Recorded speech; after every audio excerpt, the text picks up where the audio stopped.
Alright lads, so today we are over on BBS Simulator because in less than 12 hours time, we are going to be getting our end of month banner announcement. Who are the characters going to be? Well, that's what we're here to discuss, theorize, and speculate in today's video, and you lads can join in the fun too. If you get any prediction right in the comments below, I will give you lads a shout out in tomorrow's video when we do react to the new characters. With that said, of course, yesterday we did briefly speak about what we could potentially be getting, more so in regards to the upcoming new status element that we are going to get, and briefly touching upon that, one new character in this banner is very likely to have a new status element where they can take over enemies and allow them to become allies. It's kind of a cool status element, and it does potentially open up the doors for certain characters in the future to have this. For example, Giselle and also Pepe. And I guess we'll just jump straight into that, right? So my main prediction for today, which we did talk about yesterday, is I feel like it's 50-50. It's either going to be a 1000G Blood War banner, and if that is the case, I'm expecting Giselle, Mayuri, and maybe a third character. It generally could be two, Giselle, Mayuri. If they want to add a third character, I'm expecting someone like Zombie Bambietta or Zombie Toshiro. I guess in this case, since we just got a Toshiro, more recently than Bambietta, despite both of them getting characters recently, I'm more inclined to say Zombie Bambietta. But at the same time, what is kind of against this reason of why it could be Giselle and also Mayuri is maybe it is a tad bit too soon. The reason why I'm pretty sure we are going to get a Zombie Bambietta is because the Giselle we do get is going to be base Giselle. It's not going to be Giselle in their Vostern Ditch form. So with that, Giselle will be using the Zombie Shrift ability. And therefore, Bambietta has to be part of Giselle's gameplay. And if Caleb are going to do that, that means they have to make a model, and therefore that would mean Zombie Bambietta is going to get a character of her own. We saw the exact same thing. We had a free character banner of Zombie Aaroniero, and the main reason why they even got characters, because they were literally part of Canfield Mayuri's gameplay. On the opposite end of that particular topic, it's the same reason why Ikaku doesn't appear in Yumachika Sobom, is because we're just not getting an Ikaku 1000G Blood War character. I've been hearing that Ikaku might be doing some stuff in Core 3, and if he does any noteworthy attack, then that would warrant him getting a new character in-game, but we likely won't see that till next year. So yeah, if this banner is going to be 1000G Blood War due to the status element, Datamind, I'm expecting Giselle, Mayuri, and maybe a third character, likely Zombie Bambietta. The reason why that's not guaranteed to happen though, is because we have seen in the past that end of month September can be Halloween. You would think they would save a Halloween banner for the end of October when it's most appropriate, but Caleb, you know, Halloween's been hit or miss. Sometimes we skip it entirely. Sometimes we get Spirit Society banners in like March. And sometimes, like last year, for example, we did end up getting it in September. Now, last year we actually called it, and we definitely could see the same thing happen again this year. Maybe they want to do a 1000-year Blood War banner timed with Halloween season. And with that, they're going to give us a Halloween banner a whole month earlier. We called that last year. I was expecting a Halloween banner for the month of September. And maybe the same thing could happen again this year. And then with that in mind, when October comes around this time next month, maybe then we'll get a 1000-year Blood War banner with again Giselle and also Mayuri, because maybe it would make sense to release a zombie type banner for Halloween. My prediction last year again was that September end of month was going to be a seasonal Halloween banner. Maybe in mid-month October would be Halloween themed, and that's exactly what happened. And then my main prediction was October end of month was going to be Esnot, because maybe releasing Esnot for Halloween season would make sense. And technically that didn't actually happen. They released Esnot 2 weeks later for mid-month November, but we all know that banner should have been at end of month. That banner would have been better for end of month October, and what we got for end of month October really should have been November mid-month. They were trying something different, trying to make a 1000G Blood War banner as a mid-month, but what happened last year I feel like could happen again this year. A seasonal banner in the month of September, and then 1000-year Blood War in the month of November. That might also be quite beneficial for us, the player base, because I know people do want a cooldown. Now, technically, last end of month was a cooldown like this banner. It was a good banner. Tendril, honestly, is way better than I thought he was. When it comes to Gale Quest content, I'm using him a lot, even in Gale Quest where he's not supposed to be used in. And Awetsu, I think I would like to say confidently, surprised a lot of people. A lot of people discredited him because he couldn't inflict any status elements, and he ended up being one of the best characters released this year, and also one of the more fun characters released this year. Having said that though, it was a 2-character banner, one of them being a normal attack damage character. Even though it was 1000-year Blood War, I considered this a cooldown.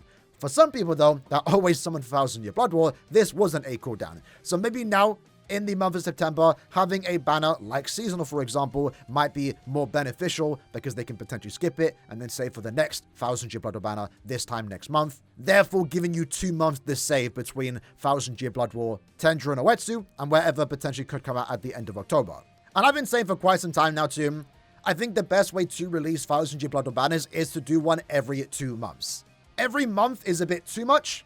Every 3 months is a bit too slow for all the characters and banners that we have to get. Every 2 months, though, is a good time in between banners, and it does therefore allow other characters, seasonals, and potentially premium ender months to happen in between. So like I said, if it is 1000-year Blood War, I'm expecting Giselle, Mayuri, maybe Zombie Bambietta. When it comes to a seasonal, it could be anyone, right? And again, with this upcoming stat element being taking over the minds of enemies, that can also conveniently work with the idea of a Spirit Society or, you know, standard Halloween banner. When it comes to seasonal characters, one thing you're going to notice is that they will do characters that might feel repetitive, but it will be characters that aren't getting any 1000-year Blood War characters in the coming month or two. That's why, for example, the seasonal banner that we did see earlier this year, the 2 seasonal banners at the very least, we did get 6 characters that aren't getting 1000-year Blood War. More often than not, you're going to see popular Espada or Arancas, because as of right now, with the current state of 1000-year Blood War banners, that's the only time they can actually get good characters. Who knows when we're going to next get a premium ender month? I would definitely welcome them though. But since 1000-year Blood War is all about storybus and also Sternritter, characters like Aaroniero, as of right now, and I guess Noritora, can really only get powerful ender month worthy units when they're conveniently picked as a seasonal. So when it comes to who Caleb will pick for this upcoming seasonal banner, if we do actually get a seasonal banner, it's likely to be characters that aren't going to get 1000-year Blood War characters in the next month or two. So I wouldn't expect a Mayuri, I wouldn't expect a Rukia or Renji, and I'm not expecting any 1000-year Blood War characters either. Obviously that's now possible since we did get it early this year with the swimsuit banner, but I don't always expect that to actually happen. Now my big personal want for this upcoming seasonal banner is a Yoruichi. Again, Yoruichi is a character that isn't getting a 1000-year Blood War character anytime soon, and it's also been a very long time since we have received a Yoruichi. The last time we got a Yoruichi was at the end of 2022. So it's been almost 2 years, a year and a half more so, since we have last received a Yoruichi. It's a big one for me to get a powerful Yoruichi, especially as it ends the month, and they can definitely use her to sell the entire banner. More often than not, seasonal banners are 3 females. And the most popular female in the game right now that has not received a character, nor a seasonal character in quite some time, is Yoruichi. So if we end up doing getting a seasonal banner, my main prediction is going to be a Yoruichi. In terms of what I would like, honestly, I wouldn't even mind them remaking this character. I'm really picky on whether I like Caleb remaking old seasonal designs. It is cool to actually get something like that, but I really do like it when they maybe remake some old characters and then combine that with new characters. Like this banner, for example, Toshira and Osamomo, it was cool, but it wasn't anything super crazy because we already seen it before. If maybe they included a 3rd character, a never before seen design, I would have been a bit more accepting of this particular banner right here. And we actually did see that earlier this year with Valentine's, right? They remade Momo, maybe the character they shouldn't have remade, to be fair, because we just got a seasonal Momo, but this was a character that already existed in game, but they paired that with 2 new characters, so I actually like this banner.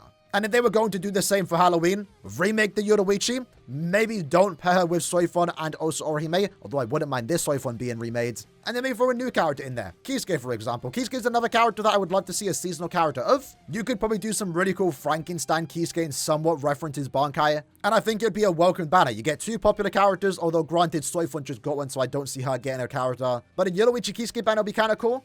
A remake of Yoruichi, a new Kisuke, would be quite welcoming. Again, because Kisuke hasn't had a character in quite some time too, right? I mean, yeah, when was our last Kisuke? It was a no attack damage character a while ago. Yeah, we kind of deserve a new Kisuke. Maybe now would be a good time to do it. In terms of the other characters, like I mentioned, whenever we do get a seasonal banner, there's always a pretty good chance we do get some Arankas, especially the popular ones. So I guess we haven't gotten a Neliel this year. We could get a Halloween Neliel. I don't believe that's happened before. Wouldn't mind a really good playable SP Neliel. Noritora and Orca we can kind of cross off the table. Grimmjow did get a character early this year, but you know what? If they wanted to do another Grimmjow, they definitely could. Hannibal got a character early this year, so I wouldn't expect another one, but again, I honestly wouldn't mind it. Zairopero, to be fair, hasn't had a character in quite some time. I honestly wouldn't mind him getting a new character. And Zairopero is quite the interesting character that could work very well with a Halloween banner. Likewise with Aaroniero and also Bargain, but I doubt those 2 will happen in particular. Aaroniero just got a character. There's a lot you could do with a Halloween or Spirit Society Aaroniero, but I just don't see that happening. And in regards to Barragan, because of course he's a popular character, it's absolutely criminal we've never gotten a seasonal Barragan, but unfortunately his voice actor has passed away, I believe last year or the year prior. We have seen in the past Caleb have gone out their way to hire voice actors, but that has always been in the thought with them potentially returning for the anime. I don't really see them going ahead and hiring a voice actor just for a seasonal BBS character. In that case, they're more likely just to pick someone else. Would love to see it, but I'm not really expecting it. With the character discussion out of the way, now let's talk about what type of character we are about to receive. As always, right before an end of month banner, we do get our Limit Breaker quest breakdown, and slot 1 is always designed for the new character. Now, we'll make a whole separate video going over the best character to use for this. Spoiler alert, it's basically anyone. This is going to be a new Limit Breaker quest that they are doing, more so for beginners. As you can see here, it's going to be easier to get access to this quest. You don't have to be rank 50. They're making the quest easier than usual, and this time it's only featuring Quincy enemies. I kind of like the idea of it, and I would love to see permanent stuff like this. But with that, they've also made it so it's only a 2-minute countdown instead of 5 minutes. But the general idea with this quest is that you really can use anyone. Killer doesn't matter here. The only requirement for slot 1 is to bring a ranged heart character. With that said though, there are Quincy enemies, so because there are Quincy enemies, they want you to bring a heart character that is ranged. One would expect this end of month banner to be a ranged Quincy killer. I don't think that's going to be the case though, given the fact that there's no rule for killer effects here. The only important thing to look at is mind enemies, so therefore a heart character, and also a ranged character. And I would like to say that's our confirmation of what we are about to get. Now, even before the Limit Breaker news, we didn't even need to know that. We knew we were going to get a heart character that is ranged, and also more specifically, a human killer. While this end of month banner is active, we will also be getting a ranged human Nightmare Guild quest. And in that particular quest, the final boss is a mind character. So they clearly want you to use a heart character with human killer that is ranged. And they're definitely not doing that to promote Kirio, because Kirio's kind of bad again in GQ. So given the fact that we're guaranteed a heart character, the reason for that, by the way, for those that aren't already aware, is every month we do get a Limit Breaker character, always designed for slot 1, and right now we are the end at rotation 3. This was rotation 1, it's 1 Limit Breaker character in every attribute before we move to the next set of characters.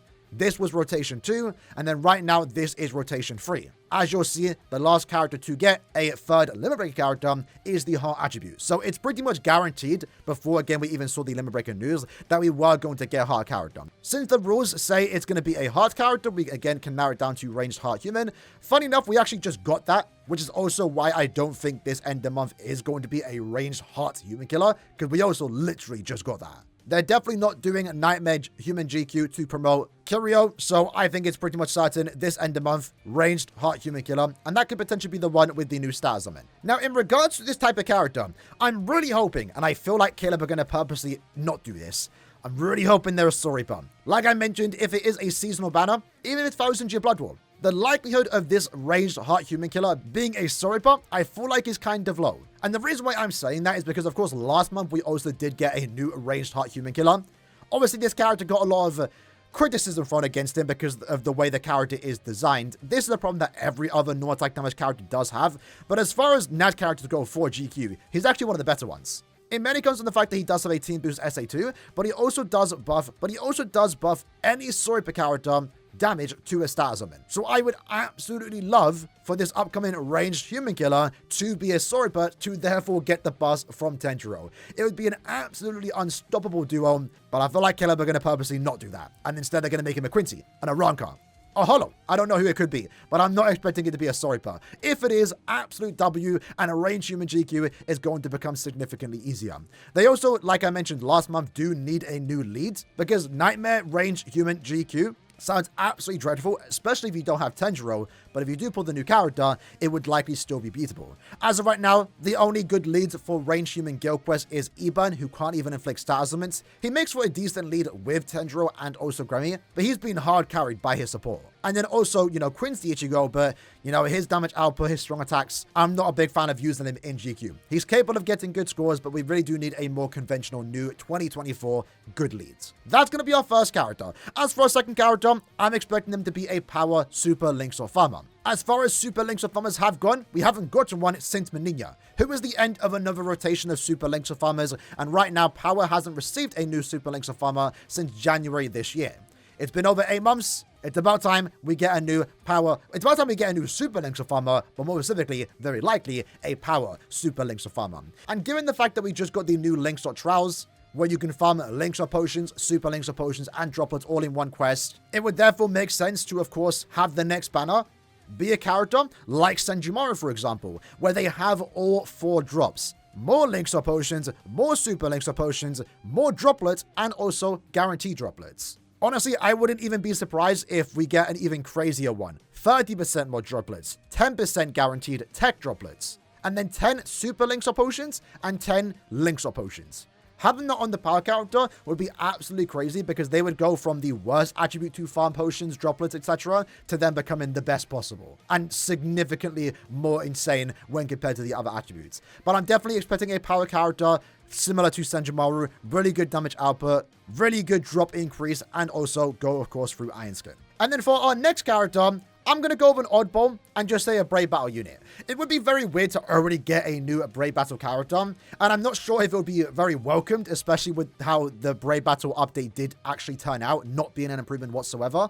Maybe I'm in the minority, but I wouldn't mind if Caleb released more Brave Battle units just to overall diversify the meta. Because as of right now, the biggest problem that people will say is that there's only like 4 free units that you see more often. And if they were more oftenly released in Brave Battle units, then there'd be a wide variety of different teams and characters that you can use. That would also at the same time be a bad thing because it would therefore mean you have to pull for more Brave Battle units. And therefore, at the same time, mean potential more favorites characters become Brave Battles.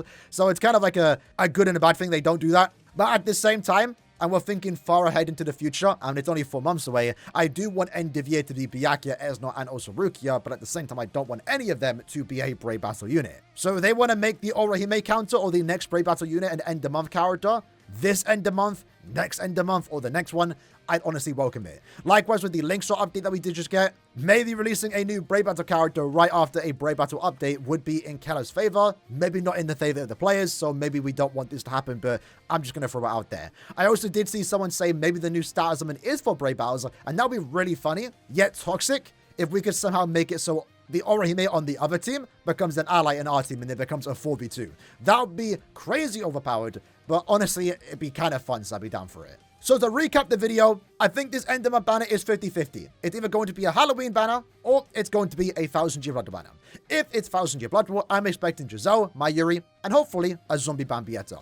If it's a seasonal banner, my hope mainly is just a remake of this particular Yoruichi, but if they want to do a spirit side to Yoruichi, I'd honestly welcome that. For any other character, I would welcome a new Kisuke, and I'm probably expecting some Arankas to be thrown in there because this is the only time they can really get good end of month characters, given that only, Grimjow and Neliel do something in 1000-year Blood War, and that's not happening until core 3 or 4. As for the characters that we are going to get, we're most likely going to get a ranged heart human killer. With that in mind, since they will likely be a limit breaker character, I'm expecting some type of gauge mechanic, enemies defeated bonus, or maybe even rampage. I'm hoping they're a story burst so they can get the buzz from Tenjiro, and that would make for a very powerful duo. The second character, I'm expecting a power super links or farmer, and we're going to go OD with this. Plus 10 super potions, plus 10 potions, plus 10 droplets, and 30% more droplets. Make it so we never need another farmer ever again in the power attribute. And then for the third character, it generally could be anything. I'm just going to throw it out there and say a Brave Battle unit. If we do get a Brave Battle unit, they don't have to be meta defining, but a nice character to disrupt the meta or change it a tad bit honestly might be welcomed. Make it less toxic would always be a great thing. That's my prediction. Let me know yours in the comments below, and we'll come back to this video in 12 hours time and see if we got anything right. Hope you guys enjoyed the video. Stay with us next time. Take care and peace.